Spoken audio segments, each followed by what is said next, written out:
Fala meu povo, agora sim trazendo um vídeo de pré-jogo da grande final de amanhã. Trouxe mais cedo um vídeo de informação a respeito do Emanuel Martinez e do Eric Pulga. Inclusive, se você ainda não assistiu, te convido a assistir lá. O vídeo de agora a gente vai trazer todas as informações a respeito da final de amanhã, provável time titular, quem pode ou não compor a lista de relacionados, além, claro, da análise do jogo, como a gente sempre faz aqui no canal, quem é inscrito há mais tempo sabe, e também dicas e palpites para quem gosta de fazer aquela fezinha. E lembrando, o canal também é afiliado à Estrela Bet, então se você gosta de fazer a sua fezinha, clica aqui embaixo no primeiro link dos comentários para você fazer seu cadastro na Estrela Bet e ganhar um bônus de até R$500 utilizando o cupom ESTRELA500, tá meu povo? Meu nome é José Victor, para quem ainda não me conhece, eu sou produtor de conteúdo aqui do Meu Bahia, já conto muito com teu like aqui para ajudar o canal e consequentemente o nome do Esporte Clube Bahia. Se inscreve no canal também, estamos tentando chegar a 3.000 inscritos, essa é a nossa meta, faltam menos de 500 pessoas para isso e eu conto muito com teu apoio, meu querido. Se você puder clicar no botão de se inscrever para me ajudar aqui, vai ajudar demais o canal. E vamos começar o vídeo pra gente não perder tempo. Meu povo, como eu falei pra vocês, vamos trazer todas as informações e eu já começo falando sobre a lista de relacionados. O Bahia divulgou algumas imagens e vídeos dos treinamentos do elenco se preparando para a final de domingo, coisa que não aconteceu lá no primeiro jogo no Barradão. Naquela semana o Bahia tinha um jogo ainda do Botafogo no meio de semana e o Bahia não divulgou imagens nem vídeos dos treinamentos, ou divulgou pouquíssimas fotos em relação aos treinamentos daquela semana. Ali já foi o Bavi começando fora do campo. O Rogério Ceni optou por isso justamente para não dar dicas para o técnico Léo Condé. Para essa semana ele já começou, desde quarta-feira o Bahia vem divulgando fotos, vídeos, jogadores vêm falando, bastidores do treino também. E a gente tem algumas dúvidas em relação à lista de relacionados. A gente tem hoje no DM, próximos de voltar, o Everaldo, o Cicinho, o Sidney e o Roger. O Acevedo, uma lesão, enfim, já conhecida, vai demorar ainda um tempinho para voltar. A mesma coisa o Rian também. O Everaldo passou a semana toda justamente fazendo um trabalho na academia, justamente para tentar voltar a campo e se recuperar a tempo dessa decisão. Hoje ele treinou com bola, ele fez um trabalho de recuperação para ganhar ritmo de jogo, coisa do tipo, justamente para ter condições de voltar a entregar a lista de relacionados e ser uma opção para o técnico Rogério Ceni. Eu não ainda tenho essa confirmação se o Everaldo vai ser ou não relacionado, a gente só vai saber isso 4 horas antes do jogo, mas aqui é um palpite meu. Eu acho que se o Everaldo tiver mínimas condições de jogo, ele vai estar à disposição do técnico Rogério Ceni sim no banco. É um atacante experiente, o Ceni sabe disso, é um dos líderes desse time. Eu sei que tem muita gente que não concorda com isso, por exemplo, que não gosta do Everaldo, mas é um cara experiente, é um cara que já está no elenco há bastante tempo, que pode ajudar eventualmente uma disputa de pênaltis, por exemplo, e pode ser opção. Coisa que eu não acredito nesse momento que o Everaldo tenha condições de jogo, mas minimamente se ele tiver, o Rogério Ceni pode levá-lo justamente para ocupar ali a lista de relacionados, para estar junto com o grupo, para estar junto com os companheiros desse momento importante e decisivo do time na temporada. O Cicinho já vem fazendo um trabalho de transição desde o último clássico, né, desde a última semana, e muito provavelmente já está muito próximo, né, já voltou a treinar com o grupo, inclusive nas imagens que o Bahia divulgou, ele aparece treinando com o elenco, aparece treinando com bola também, e pode ser uma opção na lista de relacionados sim para o Rogério Ceni. Obviamente o Cicinho não é titular, então dificilmente já volta como titular, isso nem passa nem por, enfim, não é uma hipótese. O Sidney também voltou a treinar com bola e também voltou a ser uma opção para o técnico Rogério Ceni no meio de campo. Eu não acredito que o Sidney ganhe minutos nessa decisão, justamente por ser ainda um garoto. O Rogério já vem falando algumas vezes sobre ele, que ele ainda precisa jogar mais, amadurecer mais, para justamente estar ocupando esse time titular, ou pelo menos para ser uma opção. Não acho que numa decisão ele vai fazer isso. Então o Sidney muito provavelmente pode voltar à lista de relacionados, se assim entender o Rogério, obviamente, mas não acho que deva ganhar minutos nessa decisão, a não ser uma eventual, enfim, situação durante o jogo. Bom, sobre o Roger, também é outro que teve uma lesão muito parecida com o Sidney, mas eu não tive a confirmação se ele voltou ou não a treinar com bola. Pelo menos nas imagens que o Bahia divulgou, ele aparece sim na academia, aparece fazendo treinos leves, mas eu não sei se vai ser relacionado amanhã pelo técnico Rogério Ceni. É isso, meu povo, essas são as informações, pelo menos da lista de relacionados, do que eu consegui apurar. Everaldo, se tiver mínimas condições de jogo, deve ser relacionado para o jogo,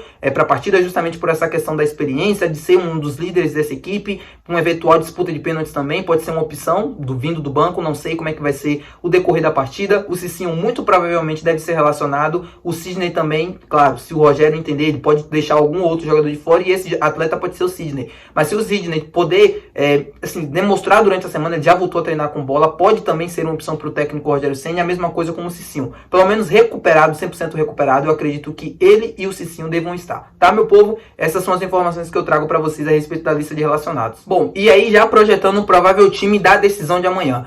Eu trouxe a informação de forma exclusiva no último Bavi aqui no canal e também no Instagram sobre a titularidade do Marcos Felipe e eu expliquei por que era exclusiva e por que era uma notícia. Assim, eu entendo que ele falou que iria com força máxima, mas ele também disse em algumas coletivas que iria utilizar o Adriel até o final do Campeonato Baiano.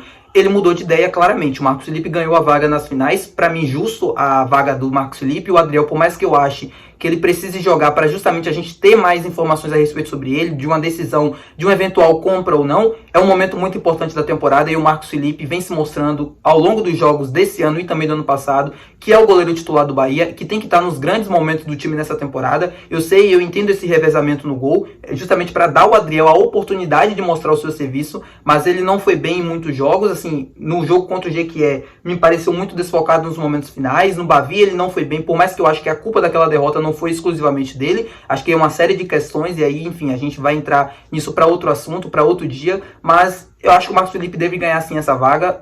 Tem que ganhar, tem que ser o goleiro titular do Bahia. A lateral direita deve ser o Santiago Arias, Canu, Vitor Cuesta e Rezende na lateral esquerda, como foi do Barradão. O meio de campo composto por Caio Alexandre, Jean Lucas, Everton Ribeiro e Caio Alexandre. Mais à frente, Luciano Juba e Tassiano. Sim, acredito que ele vai repetir o mesmo time que começou o jogo no Barradão. Eu não acho que o jogo, a escalação foi o problema no último Bavi.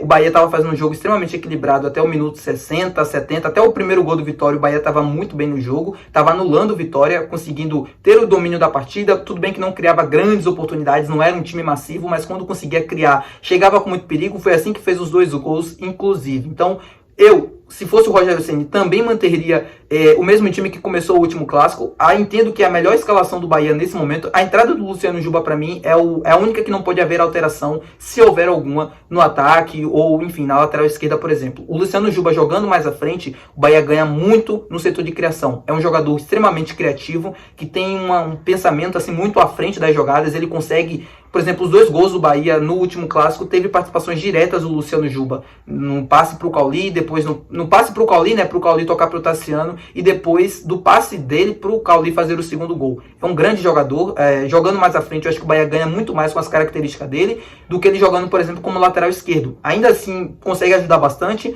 mas acho que fica muito preso, fica muito refém, precisa se resguardar também defensivamente, joga contra um Osvaldo, mesmo em desvantagem. Eu não acho que o Bahia vá se atirar todo para cima do Vitória, com a escalação extremamente ofensiva jogando em casa. O Ceni sabe muito bem que precisa ter um time equilibrado justamente para que essa desvantagem não aumente. O Vitória sabe jogar de uma forma muito pragmática, é um time que recupera a bola rápido e ataca já em contra-ataque, justamente se o Bahia estiver ocupando muito o campo de ataque. Isso pode causar problemas para o Bahia, já causou ao longo da temporada, e acho que numa final, num jogo extremamente decisivo de 90 minutos, eu acho que o Rogério não vai justamente se atirar todo para cima, um time extremamente ofensivo, correndo riscos e sofrendo riscos também, justamente para conseguir o resultado. O Rogério já me pareceu isso, ele é um pouco muito seguro assim dentro dessa questão, ele não é aquele técnico extremamente sem medo. Eu não queria utilizar a palavra medroso, mas o Ceni, ele parece muitas vezes se precaver demais, e eu não acho que ele vai se lançar todo à frente do Vitória ao ponto de colocar o Juba na lateral esquerda e colocar mais um atacante na frente e coisas do tipo. Pode ser que aconteça, mas não acredito que isso vá, pelas informações que eu consegui colher, obviamente, não acho que o Ceni vai fazer isso. Bom, sobre a análise do jogo, já acabei entrando um pouco também junto com a escalação do time. Meu povo, eu acho que vai ser um jogo extremamente complicado para o Bahia, no sentido de conseguir colocar a sua ideia de jogo para valer.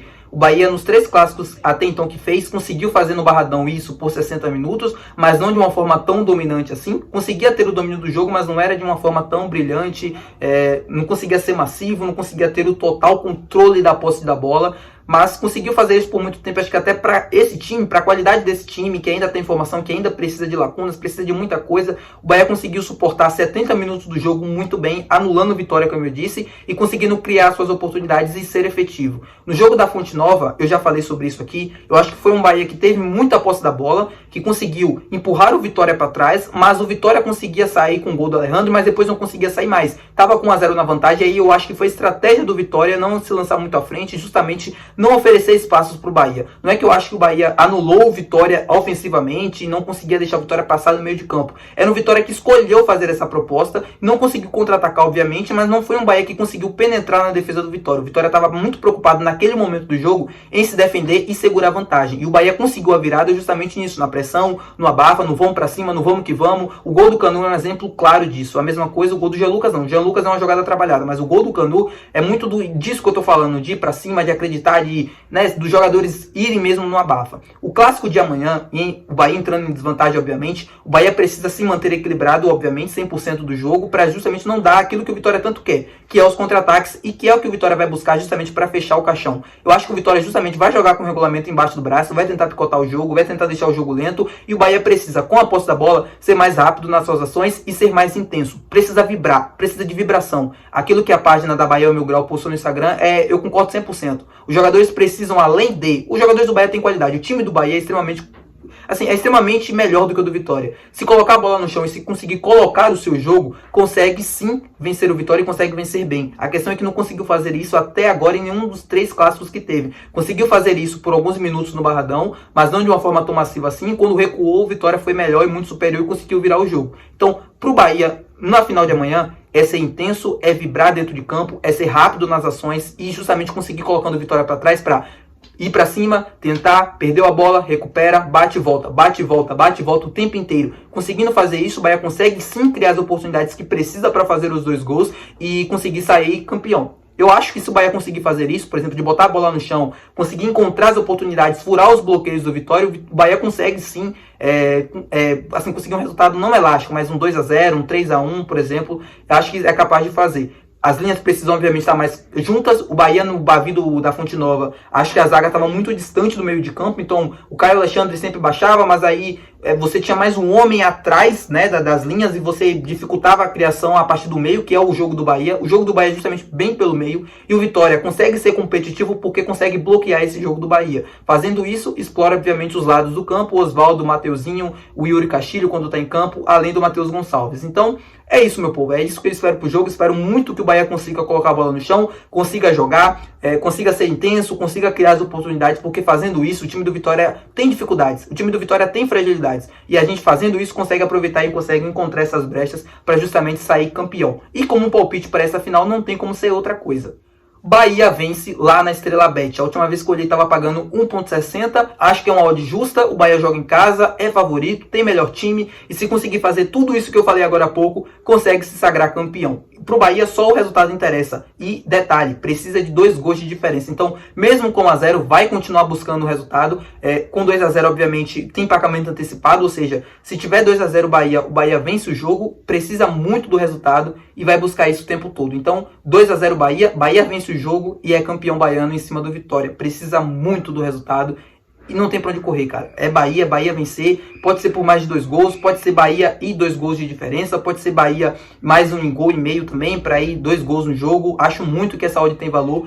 Justamente por causa disso, porque o Bahia precisa vencer o jogo, o Bahia precisa do resultado. Então, 3 gols, 2 gols, vai se lançar pra cima, assim, não, obviamente, não de forma desorganizada, mas vai ter um ímpeto ofensivo muito grande, porque vai estar atrás do placar a todo momento. A mesma coisa do Vitória. Se o Bahia consegue fazer, por exemplo, isso já no primeiro tempo, aí no segundo tempo é um jogo que vai ficar ainda mais aberto. Finais tendem a ser abertas, justamente porque não tem outro jogo, é aquele jogo e se você tiver desvantagem, o seu time vai se lançar o ataque, como foi, por exemplo, no Barradão, no jogo onde o Vitória conseguiu virar a partida. Então, é isso, meu povo. Vitória foi pro tudo ou nada naquela partida, conseguiu a virada e agora o Bahia também vai pro seu tudo ou nada, com força máxima, visando o título, obviamente. E essa é a dica que eu deixo pra vocês. Muito obrigado por assistir até aqui, muito obrigado por sua companhia no dia de hoje. Se você assistiu os 2 vídeos, sou extremamente grato. Venho recebendo diversos comentários também aqui no YouTube. Fico muito feliz quando eu ouço esse tipo de coisa aqui no canal. Mostra que o nosso trabalho está sendo bem visto, está sendo bem recompensado. E é isso, meu povo. Até amanhã, até o vídeo de pós-jogo, se Deus quiser, comemorando esse título do Bahia, o 51º da nossa história, tá? Muito obrigado, valeu!